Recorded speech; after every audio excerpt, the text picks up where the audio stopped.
Hi guys, welcome. No Holds Barred TV, and of course, 6 Degree Separation chats, and of course, also the Robin Hood Diaries, my regular show. But this tonight is a 6 Degree Separation chat with Nancy Lee Allen. I knew her as Nancy Lee. She was a heavy hitter at the county, who was sort of over a lot of AIDS programs, projects, social workers, etc. throughout the county. She was basically compliance, I guess, but she was major heavy hitter. She would come into a room, all of us would have to listen. Social workers, licensed people, everybody, from their own projects, programs, and organizations. And she basically looked, what are you doing? Blah, blah, blah. She kept it moving. She kept us moving. She was there helping coordinate the food bank for AIDS Project Los Angeles back in '86. This is 2 years even before my partner passed away of HIV-related complications when we were like 20, right? We all remember that story. So she goes that far back. Then she's like heavy hitter at the county, for the county, over us, in effect. And then she is the prime mover of Children of the Night. Children of the Night, located in Los Angeles, serves children who are homeless, who are subject to monsters in the streets because they have nowhere to stay, they have nowhere to go, and they have nowhere to call home, and they don't have a roof over their head, and they don't have food and all that. Children of the Night canvases geography, helping these children. So if I'm going to punch any charity tonight, it's going to be, because she won't probably, Children of the Night, located in Los Angeles. You can Google it. It's amazing. Now I'm going to call Nancy this time because she, I think, is at work, and I don't want to like risk missing her call or whatever. So let's call her now. I don't know what other kind of preamble to give her, but let's dive in and hi, baby girl. Jingle, jingle. Okay, here we go. Ready? And this is going to reach her, I hope. We're going to put her on speaker, of course. We're going to. Hello? Is this Nancy? Hello, can you hear me? I sure can. Nancy, you're on the air. How are you? I am good. You? Well, I don't even know where to start, Nancy. I mean, we've been pen pals, but I just gave the rundown of how you worked. We worked with you at the county through OAPP, different projects, organizations, what we did. And then, of course, I told them about you being a prime mover with Children of the Night. Following that, I also touched on, of course, your work, your volunteer coordination with APLA in '86 and all of this. So, like, this is all off the cuff. What are you doing? How you doing? How's John? I'm doing okay. I'm working as a hospital risk manager, which I'm sure doesn't sound very exciting. Yeah. But it is in its own way. And still doing the toy drives we're still doing toy drives, and we started a program probably about 12 years ago now. Yeah. Where we go out on all the major holidays and feed the homeless. We bring them breakfast on Christmas and Thanksgiving. We bring them backpacks with blankets and gloves and food and all sorts of things. Wow. Now is that in memory of one of my old patients? Is that connected to the toy drive work that you did when we met, or is it an offshoot of that, or just inspired by that? So the toy drive started out in memory of Tony Capoletti, who worked at the Gay and Lesbian Center. He was one of my best friends. Okay. And it was in honor of him after he passed away. Oh. And yeah, he had told me this amazing story about something from his childhood. What? So his parents, his father had left his mother, I think, with 8 or 9 children. Wow. And back on the East Coast. And he told a story about when he was a young teenager, and it was Christmas Eve, late in the evening, and his mother was sitting in the kitchen in tears because she didn't have anything for the children because she was just barely making it without, when your husband just up and leaves, it's pretty hard. Yeah. And that a knock came on the door, and it was a priest and a nun, and they weren't even Catholic. Right.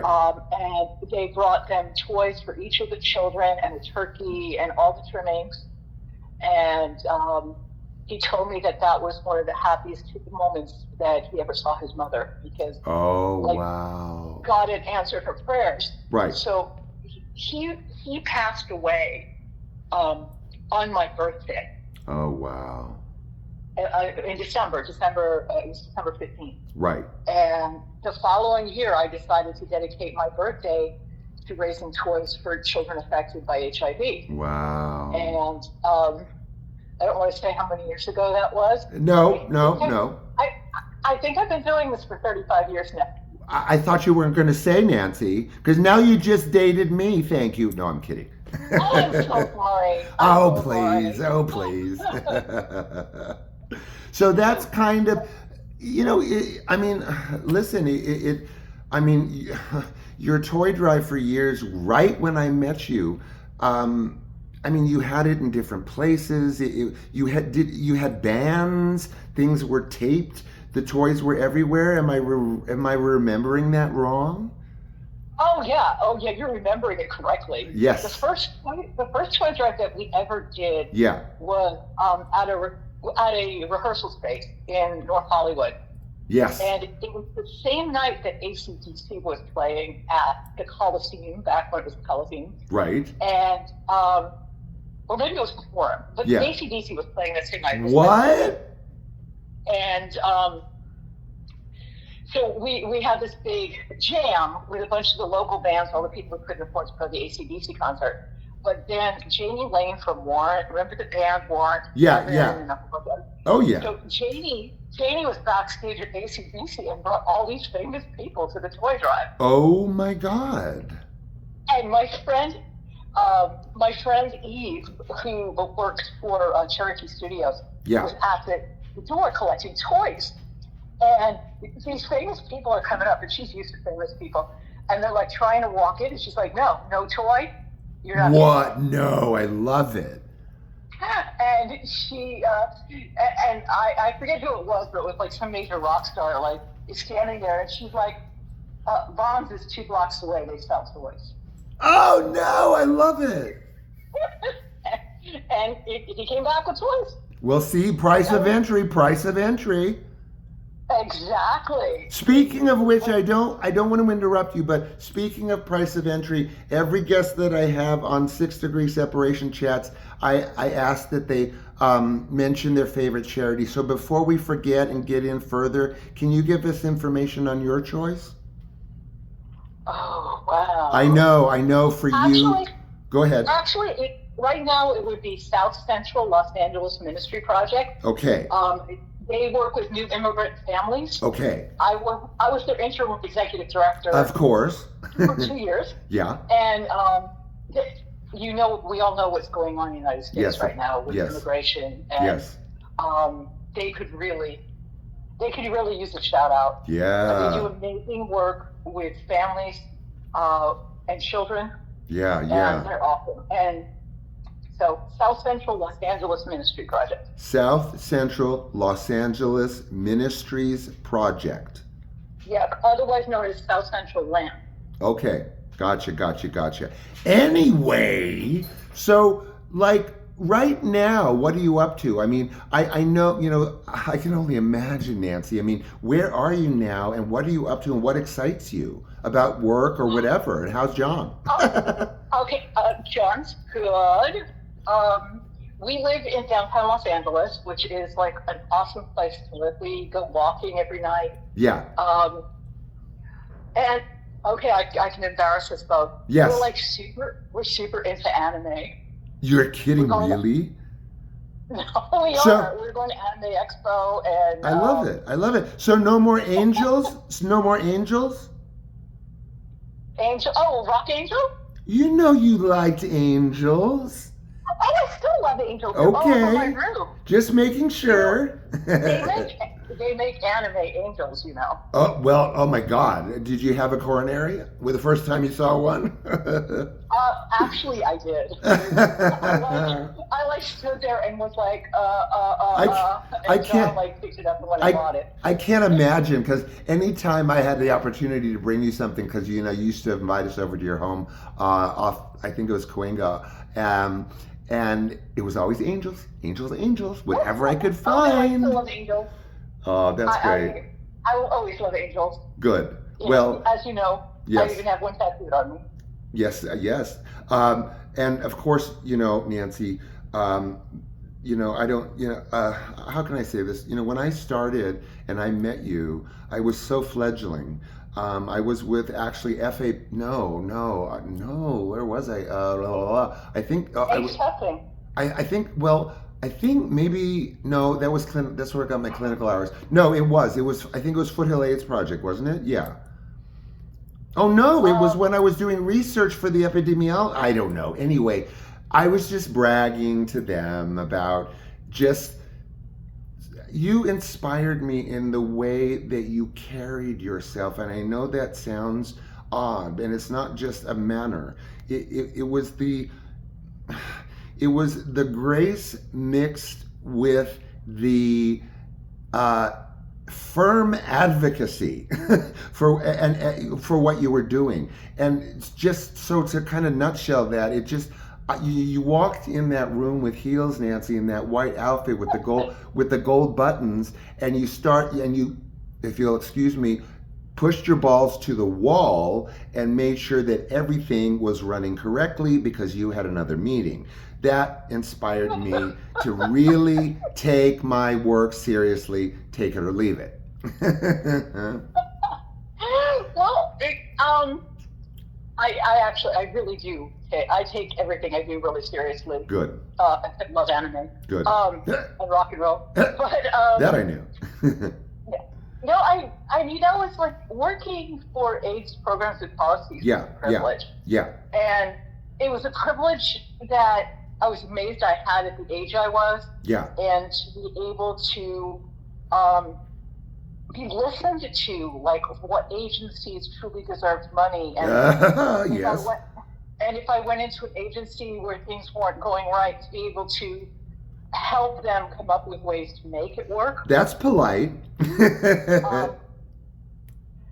And because there were a lot of really great agencies. Yes, there and were. there were a few that were not so great. No, yes, there were not. So it was a real privilege to be able to go back to the office and be able to say, hey, these people are doing it right. And you know what was really weird? What? When I left. Yes. And a couple of years later, I got married. Yes. I invited my contractors from 2 years before to my wedding because I loved you guys so much. Are you kidding? That's right. Oh my God, the giant Barbie doll. Yeah. Oh my God, Nancy, I'm gonna die. And you were at Bistro Gardens. Yes. Oh. Yeah. Oh my God, whatever. You just jarred memories out of my brain. I got you that oversized Barbie and gave it to you in Bistro Gardens. Yes. Okay. This is too much. This is too much. And, go ahead. And God, now I forgot his name. He was awesome. Yeah. The gentleman who ran the AIDS testing program for the Gay and Lesbian Center. He and his partner were at the wedding too. I mean, seriously, there were like 3 contractors, yourself included, that I still loved and invited over my home. And, over my house to them. Yeah. The photo that I sent you recently from my housewarming party. Yes. Really funny story from that party. What? So one of the other contractors brought his partner to the party, and I had just met John. John opened the door and he was saying hi to everybody, and he said to these 2 gentlemen, hey, can I get you a drink? What would you like to drink? Can I make you a drink? Can I give you a beer? Yeah. And one of the guys said, oh, no, I can't drink right now because of my medication. Yeah. And John said something to him about, oh, what kind of medication are you on? And he explained that he was like taking the AIDS cocktail. Yeah, Like yeah, when that yeah. first came out. Yeah, yeah. So he's saying this to this, 22, 23-year-old kid, long hair rocker dude. Oh, I And know. John John was a goes cutie around to pie. give him a hug. And I was standing there and I was like, oh my God, this one's a keeper.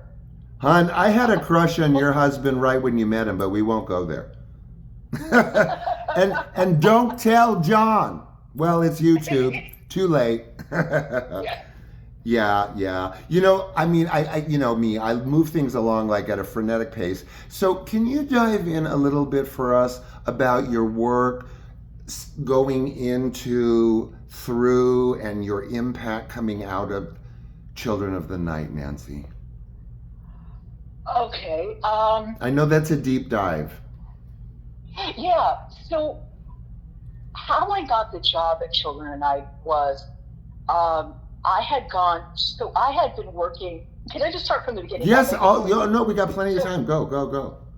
My first job in HIV/AIDS, and I was barely like GRID at the time. Remember? Yes, I do. Yes, GRID. Yeah, it had just been named AIDS around this period. It was Correct. like '83. I was in college. My family had two homes. One was in Brooklyn, one was in Greenwich Village. And I noticed that our neighbors were getting sick. Oh, boy. And so I decided I was going to go volunteer at Gay Men's Health Crisis. Right, correct.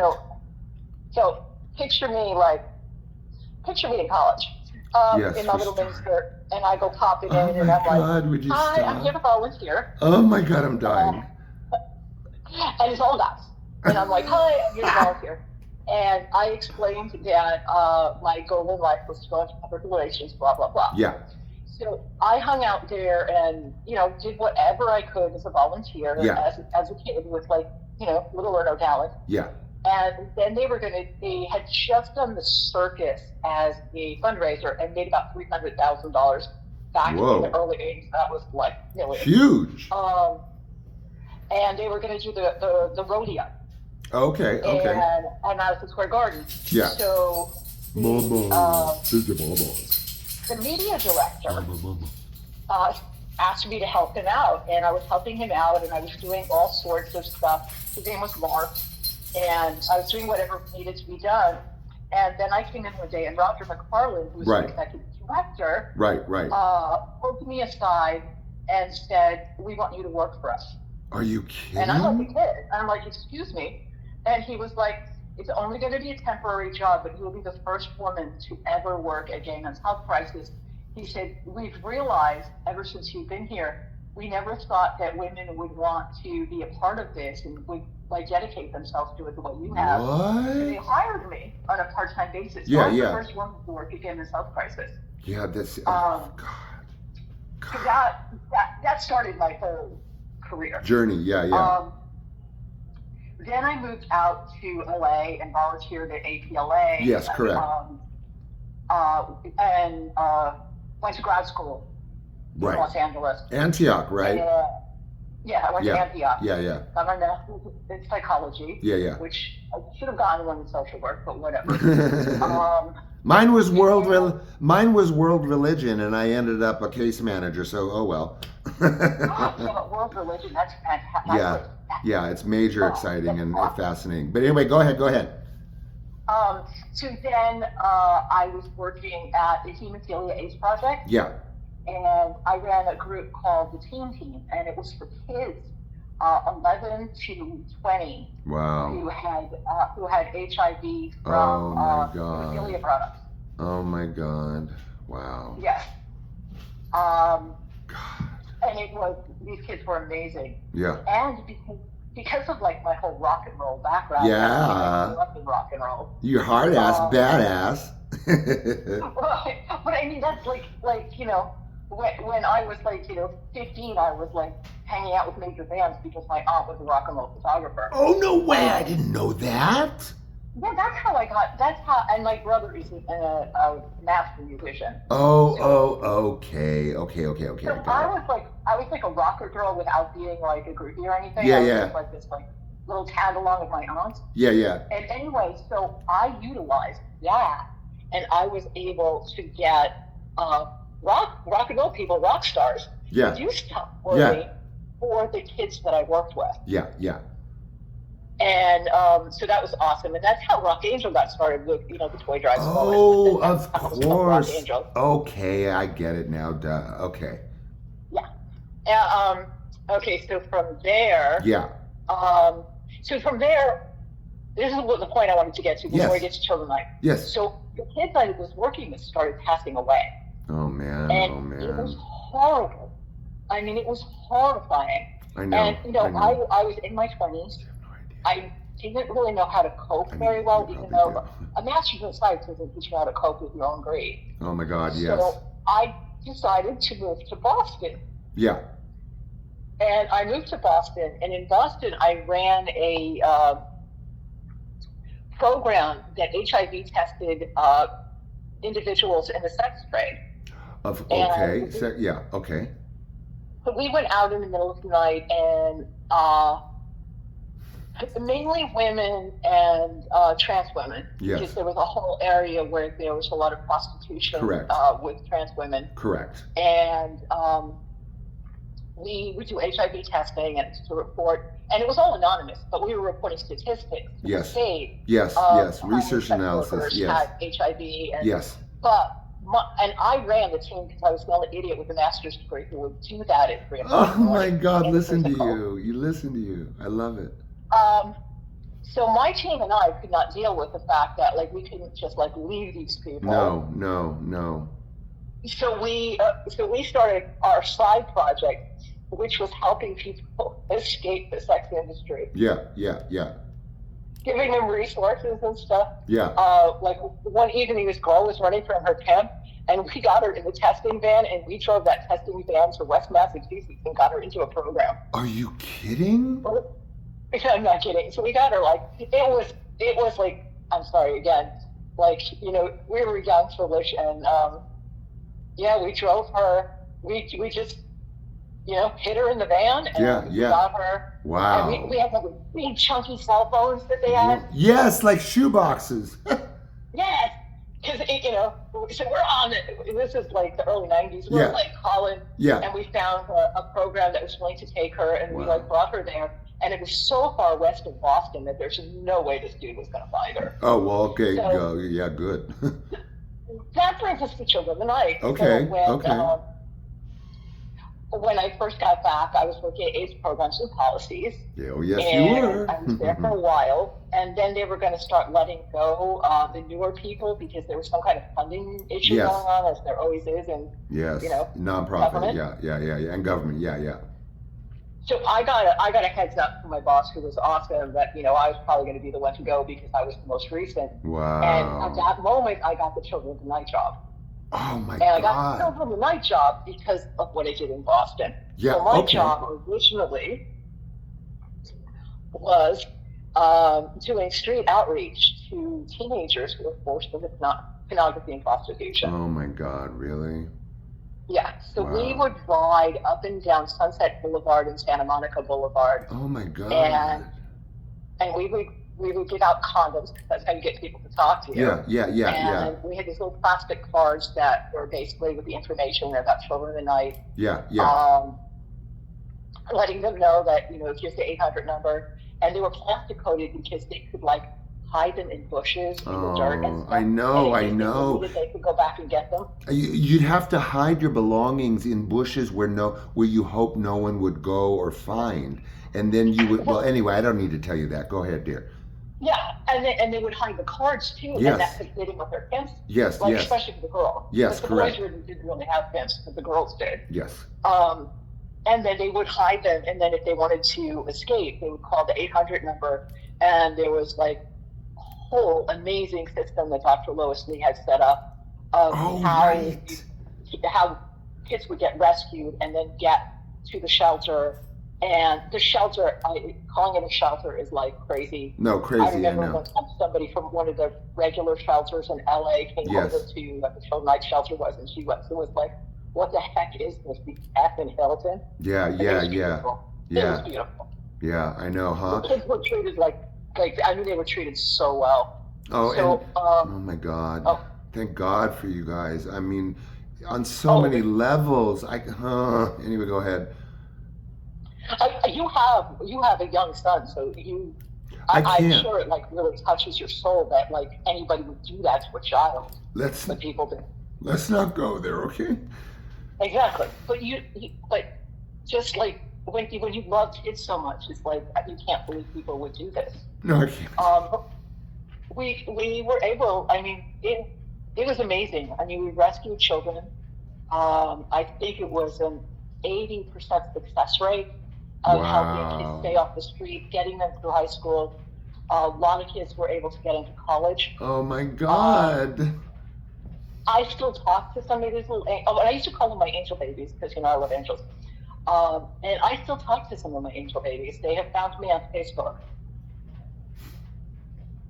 I'm and s- there's nothing like getting a phone call from somebody who says, "I just wanted to hear your voice and say you saved my life." I didn't expect I didn't expect to get upset on this. I'm sorry. I'm sorry. I'm No, sorry. that's I don't mean okay. to. No. No, honey. It just brings back stuff. Anyway, hon, it's Oh, not. poor. Oh God. I'm sorry. No, don't apologize. It's a healthy thing. It's a good thing. People don't let that stuff out anymore, especially about that issue. People don't want to talk about the sex trade. They don't want to. They don't even know HIV anymore, huh? Oh, I know. Yeah. Yeah, That is a scary thing. I know. It is scary. It is scary. Um. I'm so I never turn into a blubbering idiot on these shows, love. It's just because you're so dear to my heart. Well, thank you. So are you to mine. I hope you know that. I hope so. I mean, I do, dear. I do. I try to keep these shows under 30. I hate to. I mean, minutes, honey. We're way under 30. We're quite a bit over 30, unfortunately. Nope, Only 29 29. forever. I stopped counting at 29. Well, okay, 49. But anyway, 29 fine. I I love you, dear, and we will talk and maybe even do a show where I don't turn into a blubbering idiot. No, there's all other kinds of stuff we can talk about: humanitarianism, research, everything that you did from then on. There's so many things. So will you come back? Of course, anytime. Okay, dear. Okay. Well, I love you dearly. I will be talking to you soon over the phone, and we will be pen paling. But I'm going to let you go for now, and I just can't thank you enough, hon. Love to you and your beautiful family. Thank you, love. You take care. Same to you, and give John a big hug. I will. But don't Bye tell bye. him. Don't tell him I had a crush on him when you got married. Okay. Oh, he will love it. He'll blow you kisses. Okay. So tell him. I will. Okay, love. We'll talk Bye bye. soon. Okay, bye. So, you guys, that was a surprise. I've never, I don't know where that came from, but I guess it's my brand being just with you guys. So I'm good, you're good, and we're good, and it's at 29 minutes. And I try to keep these under 30. We have, as I mentioned on my promo today, my clip, my short, if you want to look at that, we have, I think, 20 people lined up over the past next 3 weeks for these 6-degree separation chats. So I look forward to seeing you tomorrow, which will be probably my show, and then you for all the others. Love you. Take care. Bye bye.